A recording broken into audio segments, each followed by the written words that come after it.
Sir, ಈಗ ನಾಗೇಂದ್ರ ಅವರ ಪ್ರಕರಣ ಕೊನೆಗೂ ರಾಜೀನಾಮೆಯಲ್ಲಿ ಮುಕ್ತಾಯ.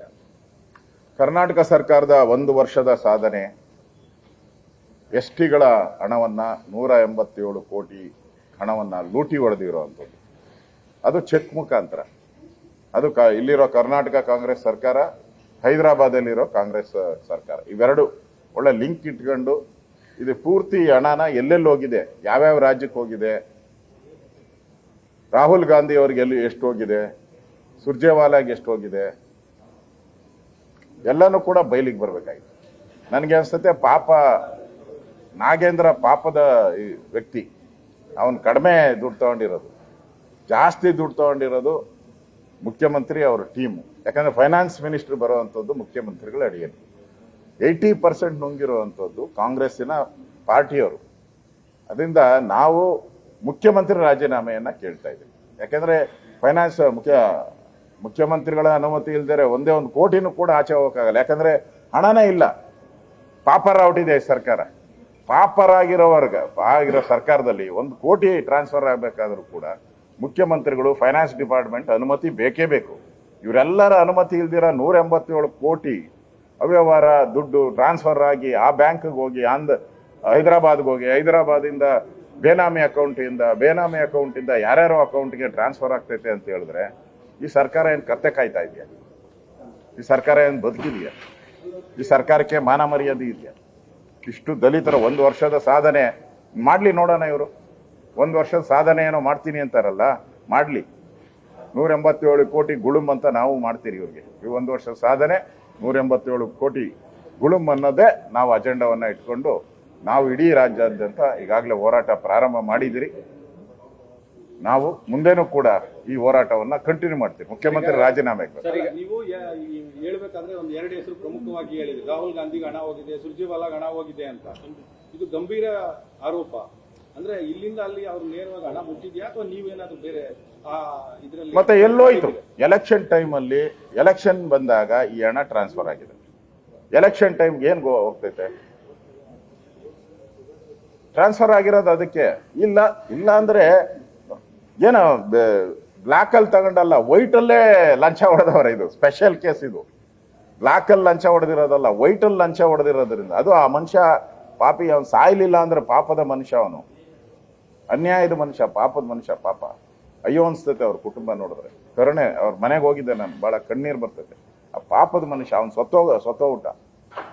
ಅವನ್ ಭಯ ಬಿದ್ದು ಈ ಅಕ್ರಮಗಳೆಲ್ಲ ಹಿಂಗಾಗಿದೆ ಅಂತ 6 ಪೇಜ್ ಬರೆದಿದ್ದಾರೆ ಅದರಲ್ಲಿ. ಮತ್ತೆ ನನಗೆ ಒತ್ತಡ ಹಾಕಿದ್ರು, ಸರ್ಕಾರದ ಕಡೆಯಿಂದ ಒತ್ತಡ ಹಾಕಿದ್ರು, ಮಂತ್ರಿ ಕಡೆಯಿಂದ ಒತ್ತಡ ಹಾಕಿದ್ರು ಅಂತಾನೆ ಬರೆದಿದ್ದಾರೆ. ಅದರಿಂದ ಸರ್ಕಾರ ಮಂತ್ರಿ ಅಂದ್ರೆ ಯಾರು? ಸಿದ್ದರಾಮಯ್ಯನವ್ರ ಸರ್ಕಾರ. ಅದರಿಂದ ಇದು ಏನು ಇಲ್ಲೇ ಆಗಿಲ್ಲ. ನನ್ಗೆ ಗೊತ್ತಿರೋ ಪ್ರಕಾರ ಗೋವಾದಲ್ಲಿ ಒಂದು ಡೀಲ್ ಆಗಿದೆ ಅಂತ. ಇವರೆಲ್ಲ ಗೋವಾದಲ್ಲಿ ಹೋಗಿ ಗೋವಾದಲ್ಲಿ ಸೇರಿ ಅಲ್ಲಿ ಡೀಲ್ ಮಾಡಿ ಇದಕ್ಕೆ ದಾಖಲೆಗಳ ರೆಡಿ ಮಾಡಕ್ಕೆ. ಈಗ ಟ್ರಾನ್ಸ್ಫರ್ ಆಗಿದೆಯಲ್ಲ 80 ಕೋಟಿ, ಆ 80 ಕೋಟಿಗೆ ದಾಖಲೆಗಳು ಹೆಂಗ್ ರೆಡಿ ಮಾಡೋದು, ಅದಕ್ಕೆ ಬಿಲ್ ರೆಡಿ ಮಾಡೋಕ್ಕೂ ಅವನ ಮೇಲೆ ಒತ್ತಡ ಹಾಕಿದ್ದಾರೆ. ಆ ಬಿಲ್ ರೆಡಿ ಮಾಡಕ್ಕೆ ನನ್ಗೆ ಗೊತ್ತಿರೋ ಪ್ರಕಾರ ಗೋವಾದಲ್ಲಿ ಅಂತ ಮಾಹಿತಿ ನನಗೆ. ಆ ರೆಡಿ ಮಾಡಕ್ಕೆ ಇವನು ಒಪ್ಪದೇ ಇದ್ದಿದ್ದಾಗ ಇವರು ಸೂಸೈಡ್ ಮಾಡ್ಕೊಂಡಿರೋದು ಅಂತ ನನಗಿರುವಂತ ಮಾಹಿತಿ. ಇನ್ನಷ್ಟು ಮಾಹಿತಿಗಳು ಬರ್ತಾ ಇದೆ. ತನಿಖೆ ಆಗಲಿ, CBI ತನಿಖೆ ನಡೀತಾ ಇದೆಯಲ್ಲ. ನಾನು ಸರ್ಕಾರಕ್ಕೆ ಆಗ್ರಹ ಮಾಡ್ತಾ ಇದ್ದೀನಿ, ನೋಡಿ ಗೌರವವಾಗಿ ರಾಜೀನಾಮೆ ಆಯಿತು, CBI ತನಿಖೆ ಈಗ ನಡೀತಾ ಇದೆ. ಅದರಲ್ಲೇನು ಕೈ ಆಡ್ಸಕ್ ಹೋಗ್ಬೇಡಿ. ಪೂರ್ತಿ ತನಿಖೆಯನ್ನ CBIಗೆ ಕೊಟ್ಟು, ನೀವು ಅಪರಾಧಿಗಳಲ್ಲ, ಇಲ್ಲಿ ನಾಗೇಂದ್ರ ಮಾತ್ರ ಹಣ ತಿಂದಿರೋದು, ನಾವ್ಯಾರು ತಿಂದಿಲ್ಲ ಅನ್ನೋದು ಪ್ರೂವ್ ಮಾಡ್ಬೇಕು. ಒಂದು ಇಲ್ಲ, ಈ ಹಣ ಯಾವ್ಯಾವ ರಾಜ್ಯಕ್ಕೆ ಹೋಗಿದೆ, ಯಾವ್ಯಾವ ಚುನಾವಣೆಗೆ ಹೋಗಿದೆ, ದೇಶವ್ಯಾಪಿ ಎಲ್ಲೆಲ್ಲಿ ಹೋಗಿದೆ, ಇದು ತನಿಖೆ ಆಗಬೇಕು. ಇವೆರಡೂ ನಮ್ಮ ಆಗ್ರಹ. ಅದಕ್ಕೋಸ್ಕರ CBIನವರಿಗೆ ಮುಕ್ತ ಅವಕಾಶವನ್ನ ಕೊಡಬೇಕು ರಾಜ್ಯ ಸರ್ಕಾರ ಅನ್ನೋ ಆಗ್ರಹವನ್ನು ನಾನು ಮಾಡ್ತೇನೆ. ಈಗ ಲೋಕಸಭೆ ಚುನಾವಣೆಯ ನಂತರ ಕಾಂಗ್ರೆಸ್ ಕೊಟ್ಟಿರ್ತಕ್ಕಂತಹ ಗ್ಯಾರಂಟಿಗಳಲ್ಲಿ ಕಡಿತ ಆಗುತ್ತೆ ಅನ್ನುವಂತಹ ವಿಚಾರ ಈ ಹಿಂದೆ ಪ್ರಸ್ತಾಪ ಆಗಿತ್ತು. ಈಗಿನ ಸದ್ಯದ ಪರಿಸ್ಥಿತಿ ನೋಡಿದ್ರೆ ನಿಮ್ಗೆ ಏನ್ ಅನ್ಸುತ್ತೆ? ಈಗಾಗಲೇ ನೆನ್ನೆನೂ ಕೂಡ ಚಲುವರಾಯಸ್ವಾಮಿ ಅವರು ಮಂಡ್ಯದಲ್ಲಿ ಹೇಳಿಕೆ ಕೊಟ್ಟವರು, ನಮ್ಮ ಫ್ರೀಗಳೇನು ವರ್ಕೌಟ್ ಆಗಲಿಲ್ಲ ಅಂತ ಹಲವಾರು ಮಂತ್ರಿಗಳು ಹೇಳಿದ್ದಾರೆ.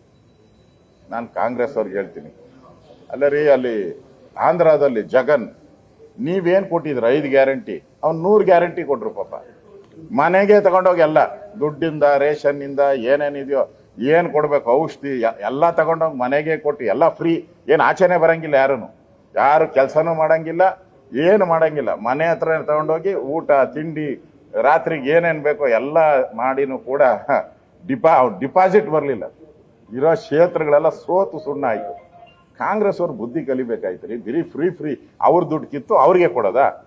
ಗಂಡನ ದುಡ್ಡು ಕೀಳೋದು, ಹೆಂಡ್ತಿಗೆ 2,000 ಕೊಡೋದು, ಗಂಡನ ಮೇಲೆ ಟ್ಯಾಕ್ಸ್ ಹಾಕೋದು, ಎಣ್ಣೆ ಮೇಲೆ ಟ್ಯಾಕ್ಸು, ಹಾಲಿನ ಮೇಲೆ ಟ್ಯಾಕ್ಸು, ಸಬ್ ರಿಜಿಸ್ಟರ್ ಆಫೀಸಲ್ಲಿ ರಿಜಿಸ್ಟ್ರೇಷನ್ ಫೀಸ್ ಜಾಸ್ತಿ, ಕರೆಂಟ್ ಜಾಸ್ತಿ, ನೀರಿನ ತೆರಿಗೆ ಜಾಸ್ತಿ, ಮನೆ ಟ್ಯಾಕ್ಸ್ ಜಾಸ್ತಿ ಎಲ್ಲ ಮಾಡಿಬಿಟ್ಟು ಗಂಡನ ಹತ್ರ ಕೀಳೋದು, ಹೆಂಡ್ತಿಗೆ ಕೊಡೋದು. ಇದ್ಯಾವುದು ಜನಕ್ಕೆ ಗೊತ್ತಾಗ್ಬಿಡ್ತು. ಓ, ನಾವೇನ್ ತಿಳ್ಕೊಂಡಿದ್ರಿ ಇದು ಕಾಂಗ್ರೆಸ್ ಪಾರ್ಟಿಯವ್ರು ಕೊಟ್ಟಿರೋ ಚೆಕ್ಕು. ಯಾಕಂದ್ರೆ ಅದರಲ್ಲಿ ಸಿದ್ದರಾಮಯ್ಯ ಹೆಸರಿದೆ, ಡಿ ಕೆ ಶಿವಕುಮಾರ್ ಚೆಕ್ಕಲ್ಲಿ ಸಿಂಬಲ್ ಇದೆ, ಕೈ ಸಿಂಬಲ್ಲು. ಸೊ ಅವರೆಲ್ಲ ಏನ್ ತಿಳ್ಕೊಂಡ್ರು, ಕಾಂಗ್ರೆಸ್ ಪಾರ್ಟಿಯವರು ಫಂಡ್ ಕಲೆಕ್ಟ್ ಮಾಡಿದ್ದಾರೆ, ಅದನ್ನ ನಮ್ಗೆ ಕೊಡ್ತಾರೆ 2,000 ಅಂತ ತಿಳ್ಕೊಂಡ್ರು. ಇದು ನೋಡಿದ್ರೆ ಸರ್ಕಾರದ ದುಡ್ಡು ತಗೊಂಡು ಟ್ಯಾಕ್ಸ್ ಹಾಕ್ಬಿಟ್ಟು ಜನಗಳ ಮೇಲೆ, ಅದೇ ಡಬಲ್ ಟ್ಯಾಕ್ಸ್ ಹಾಕಿ 4,000 ಟ್ಯಾಕ್ಸು, 2,000 ಇವ್ರಿಗೆ, 2,000 ಕಾಂಗ್ರೆಸ್ ಪಾರ್ಟಿ. ಉಳಿಯುತ್ತೆ ಸರ್ ಅದು ಗ್ಯಾರಂಟಿಗಳು ಅಥವಾ ಗ್ಯಾರಂಟಿಗಳ ಈಗ ಚೊಂಬು ಕೊಟ್ಟಿದ್ರಲ್ಲ ಅಡ್ವರ್ಟೈಸ್ಮೆಂಟ್, ಕರ್ನಾಟಕದ ಕಾಂಗ್ರೆಸ್ ಚೊಂಬು ಅಡ್ವರ್ಟೈಸ್ಮೆಂಟ್ ಕೊಟ್ಟಿತ್ತು ಬಿಜೆಪಿ ಬಗ್ಗೆ. ಚೊಂಬ ಈಗ ಯಾರು ಚೊಂಬು ಕೊಟ್ಟವ್ರೆ? ಸಿದ್ದರಾಮಯ್ಯನವರೇ ಚೊಂಬು ಕೊಟ್ರಲ್ಲ ನಿಮಗೆ ಸರಿಯಾಗಿ.